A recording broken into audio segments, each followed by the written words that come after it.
నమస్తే, welcome to our channel. నేను సిరి. నిన్న జగన్మోహన్ రెడ్డి గారి ప్రెస్ మీట్లో తిరుమల గురించి, ఏడుకొండల గురించి అంటే చాలా వాస్తవాలు అయితే మాట్లాడడం జరిగింది. మరి దీని మీద చంద్రబాబు నాయుడు గారు ఎలాంటి ఆన్సర్ చెప్తారని చెప్పేసి జగన్మోహన్ రెడ్డి గారు క్వశ్చన్ కూడా వేయడం జరిగింది. సో దీని మీద స్పందించడానికి ఈరోజు మనతో పాటు ఉన్నారు ప్రముఖ రాజకీయ విశ్లేషకులు కేఎస్ ప్రసాద్ గారు. నమస్కారం సార్. నమస్తే అమ్మా.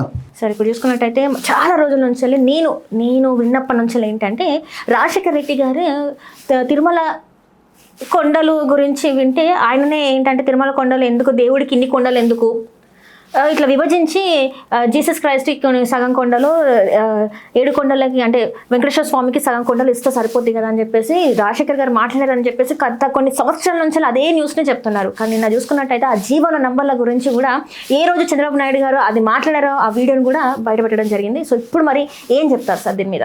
ఇప్పటిదాకా మీ అందరికీ నోర్లు పడిపోయారని అడుగుతాను. జర్నలిస్టులే కదా మీరు, వాస్తవాలు తెలియకుండా గుడ్డుగుర్రానికి ఫలితవుతున్నారు జర్నలిస్టులు అందరూ.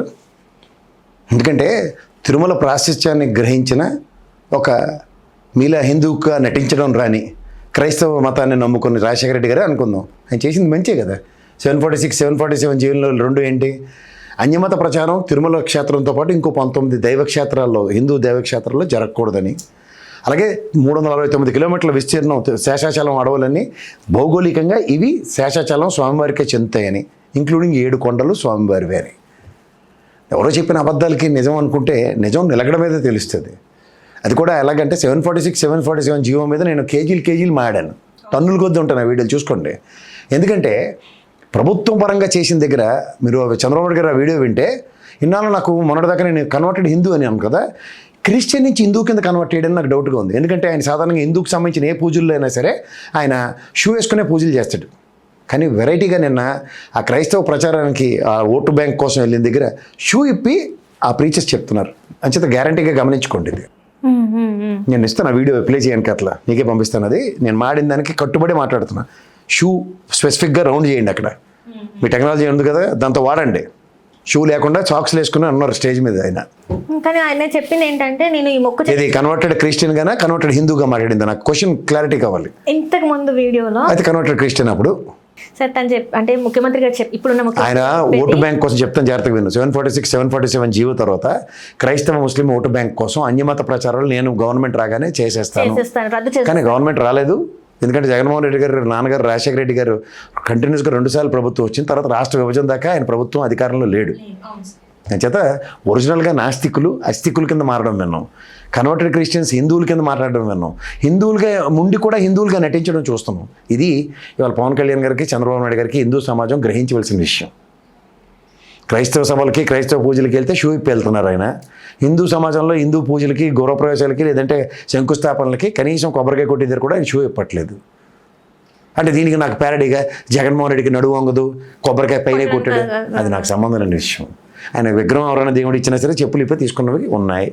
మీలా అబద్ధాలు చెప్పి తిరుమల లడ్డుని భార్యాభర్తలు ఇద్దరు విసర్జించారని ఆవిడ తపేలా రోనర్ రోడ్ చెప్తే సిగ్గుపడి ఆ వీడియో వేయండి. భారతమ్మను జగన్మోహన్ రెడ్డి గారు కళ్ళకద్దుకుని ఎలా తిన్నారు. తిరుమలలో తలపాగా చుట్టుకుంటున్నప్పుడు జుత్తు సరి చేసుకోవడం జగన్మోహన్ రెడ్డికి వాస్తవంగా ఇలా అనుకోవడం అంటే నాకు లేదు. చూడు, దానికి కుర్లు నమ్మ ఎన్ని ముళ్ళు అని వేస్తుంది అన్నట్టు. అలా బోడుగుండును తపేలా జుత్తు ఉన్నవాడికి ఏమి తెలియదు కదా. అంటే ఇదేదో ప్రవచనకర్తలాగా అన్నీ చేసినట్టు కుల ప్రాతిపదిక మీద చంద్రబాబు గారు మెరిసితో టీటీడీ దేవస్థానంలో ఓ పోస్టు తగలెట్టారు. అక్కడ ఏడవమనండి 2 ఏళ్ళు పట్టు. ఉద్ధరించింది ఏం లేదు సమాజానికి. అంచేత ఉద్ధరించే కార్యక్రమాలు ఏం చెప్పకండి. ఏవి చెప్పినా నిజాలు కట్టుబడి చెప్పండి. ఇలా దొరికి ఇవాళ గూగుల్ యుగం ఇలా బటన్ నొక్కితే టక్కన నిజాలు విత్ సబ్స్టాన్షియల్ ఎవిడెన్సెస్ వస్తున్నాయి. అంటే మీరు చదువు సంచయం ఎలాగో లేనివాడికి, కుల ప్రాతిపదిక మీద డిగ్రీలు ఇచ్చుకున్న వాళ్ళకి తీసుకొచ్చి మీరు ఉద్యోగాలు పెట్టుకుంటే పెట్రోల్ బంకులోడికిను కంచాలోడికిను ఇలాగే ఉంటుంది. 2 నిమిషాల్లో నిజాలు గ్రహిస్తారు ప్రజలు. అంటే తిరుమల శేషాచలం అడవులు 746, 747 జీవో యొక్క ప్రాశస్త్యాన్ని సగర్వంగా తన కొడుకుగా చెప్పుకున్నాడు రాజశేఖర రెడ్డి గారి గొప్పతనం. అది జగన్మోహన్ రెడ్డి క్రెడిబిలిటీ.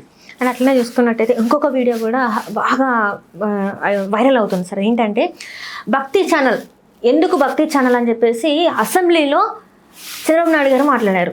ఎందుకు ఇప్పుడు పెట్టాల్సిన అవసరం ఏంటి, అంత ఖర్చుతో పెట్టాల్సిన అవసరం ఏముంది అని చెప్పేసి వేద పాఠశాల ఎస్వీబీసీ ఛానల్. ఎందుకంటే ఆయన మీకు ఎప్పుడైతే సరే పెట్టుబడిదారుడి ఆలోచన ఎలా ఉంటుందంటే ప్రభుత్వ రంగ సంస్థలను ఎలా నిర్వీర్యం చేయాలని ఉంటుంది. జగన్మోహన్ రెడ్డి గారికి, చంద్రబాబు నాయుడు గారికి, రాజశేఖర రెడ్డి గారికి తేడా అదే. చంద్రబాబు గారు నిజాం షుగర్స్, గవర్నమెంట్ ఐడిపిఎల్ అన్నీ ఎత్తుపోయి తర్వాత ఇప్పుడు వచ్చినాయి కదా రెడ్డి ల్యాబ్స్, అరవిందో ఇవన్నీ వచ్చినావు ఇవే. ప్రభుత్వ రంగ సంస్థలు ఏమైనా కళ్ళ ముందు కనబడ్డాయి అంటే దాన్ని అంతు చూసేదాకా నిద్రపోడు. ఇప్పుడు వైజాగ్ స్టీల్ ప్లాంట్కి అదే ఉపద్రవం ఉంది. తిరిగి మన మీద కలిపడిపోతుండేనా? వైట్ ఎలిఫెంటా ఏ ఎలిఫెంటో మాకు తెలీదా? నేను ఆడిటర్గా చెప్తాను దాన్ని. I happen to be an internal auditor for Vizag steel plant. ఏం చెప్పాలి? ఫ్యాబ్రికేటెడ్ లాసెస్ని బుక్ చేస్తే ఎక్స్పాన్షన్కి లాసెస్కి తేడా తెలియట్లేదా? మానవుడు వాజ్పేయి గారు కదా మీ ఆయనలో అప్పుడు కూడా మీకు చేతకాలే. అప్పుడు కార్మిక సంఘాలు తీసుకుని వెళ్తే వాళ్ళ ప్రజలు తట్టుకోలేక వెళ్తే బిఏఎఫ్ఆర్ రిఫర్ చేసాము, ఇది అయిపోయింది సార్ అని చెప్తే కూడా వాజ్పేయి గారు వెక్స్ చేశారు, మనకి వరం ఇచ్చారు ఆయన ఎన్ఎండిసితో ముడి చేసి. అంచేత ట్రాక్ రికార్డ్ లేని వాళ్ళ గురించి దేని చెప్పకండి. వాళ్ళు ఉన్నాయి కదా దిక్కుమాల ఛానల్, ఎందుకు పనికిరాని దమ్మిడికి పనికిరాని ఒక ససవ ఛానల్ ఇచ్చుకుంటే ఎలివేషన్ అలాగే సావమని ఉండాలని. వాస్తవాలు చాలా కటువుగా ఉంటాయి, నిజం నిలకడమే తెలుస్తుంది. That is what it is.